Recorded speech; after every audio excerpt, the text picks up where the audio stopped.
حدیث تو نبی کے جانے کے دنیا سے 300 سال کے بعد لکھی گئی، میں کیسے مان لوں کہ یہ رسول اللہ کی بات ہے؟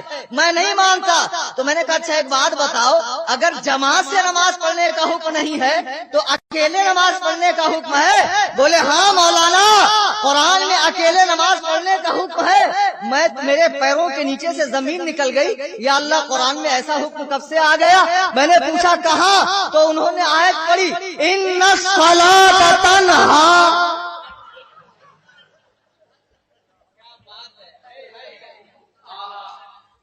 ارے باپ رے باپ، بے شک نماز اکیلے پڑھو۔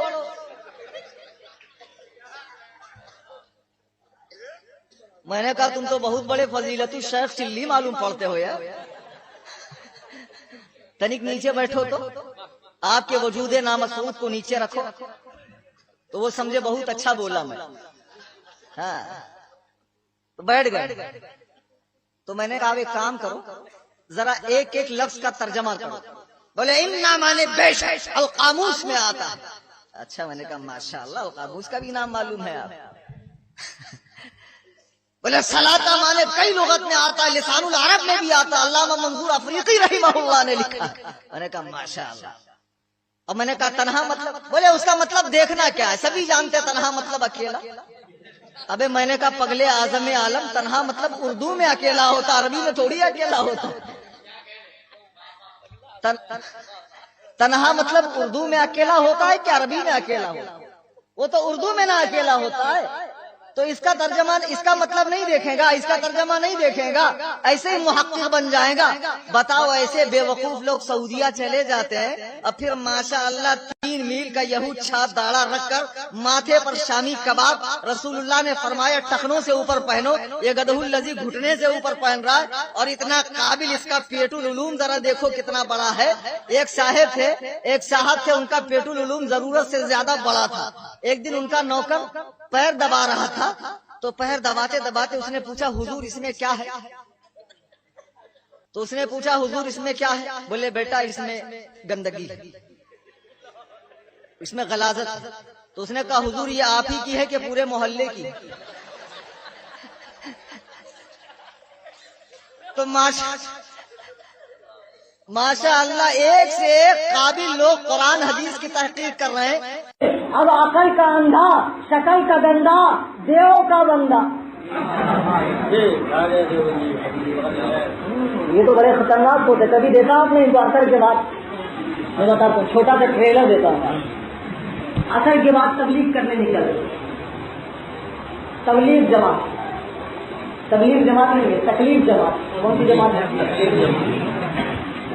اثر بعد نکلتے ہیں۔ امیر صاحب سب سے آگے، 2-4 لونڈے بگڑے ہوئے، جن کے گھر پہ جاؤ تو پتا چلے گا کسی نے ماں باپ کو مارا، کوئی بیاض خور ہے، کسی کی شراب کی بچی ہے، سمجھے، کسی نے 2 مرڈر کر کے کئی سال جیل میں رہا ہے، اب سدھر نہیں رہا تو ماں باپ نے اٹھا کے جماعت میں بھیج دیا۔ اس ٹائپ کے لوگ آتے ہیں۔ اور پھر محلے کا ایک امیر ہوتا، امیر صاحب کے ہاتھ میں 4 انگل کی تصویر، جو پیچھے بنا ہوا رہتا ہاتھ، اب انگلی چلتی ہے خدا جانے تصویر سے ہی چلتی ہے یا کہاں چلتی ہے، بہرحال اب یہ لوگ گلی کوچوں میں آتے، اور آنے کے بعد دیکھو میرے بھائی، اللہ کے دین کی دعوت لے کے بڑے دور سے یہ جماعت آئی ہے۔ میرے بھائی یہ ساؤتھ افریقہ کے ڈائمنڈ کا کارخانہ کھلا چھوڑ کے آئے، ویری گڈ۔ ساؤتھ افریقہ سے انڈیا تک کا جو ڈسٹینس ہے، جو فاصلہ ہے، اس میں جتنی کنٹریز آتی ہیں سب میں اسلام پھیل گیا۔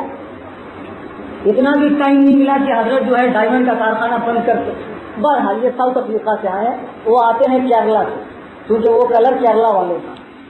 پھر اس کے بعد کچھ گورے گورے کشمیر سے پکڑ لیں گے، صاحب یہ امریکہ سے آئے ہیں، اللہ کا دین بڑے خطرے میں ہے، اللہ کے دین پہ بڑی مصیبت ہے، اور آپ ہمارے ساتھ چلیے، مسجد میں آئیے، اللہ رسول کی بات ہوگی۔ کس کی بات ہوگی؟